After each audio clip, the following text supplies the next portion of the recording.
মেয়েদের সামনে থাকে, গরুর পিছনে থাকে, আই মিন ওমেনের সামনে থাকে, কাউয়ের পিছে থাকে।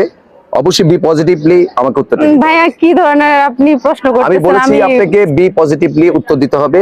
মেয়েদের সামনে থাকে, আই মিন ওমেনের সামনে থাকে, এবং গরুর পিছনে থাকে, আই মিন কাউয়ের পিছে থাকে। কি পারলে উত্তর বলবেন, না হলে পাস করবেন। ওকে, আচ্ছা, হুমেনের সামনে থাকে আর গরুর পিছনে থাকে। হ্যাঁ, মেয়েদের সামনে থাকে, আই মিন ওমেনের সামনে থাকে, আর গরুর পিছনে থাকে, আই মিন কাউয়ের পিছে থাকে।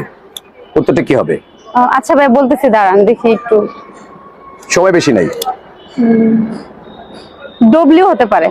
ডব্লিউ কিভাবে আমাকে একটু বুঝান। কারণ যেহেতু ডব্লিউটা লাস্টে, এজন্য বললাম। না, আমি বলেছিলাম মেয়েদের সামনে থাকে, সামনে ওমেন, ওমেন লিখতে গেলে কি ডব্লিউ ডব্লিউ, লাগে? হ্যাঁ আগে। আচ্ছা, এজন্য। আর গরুর পিছনে আই মিন কাউ লিখতে কাউ গেলে কি লিখতে ডব্লিউ? গেলে ওটা এজন্য। কি কাউ লিখলে ডব্লিউ লাস্টে। লাস্টে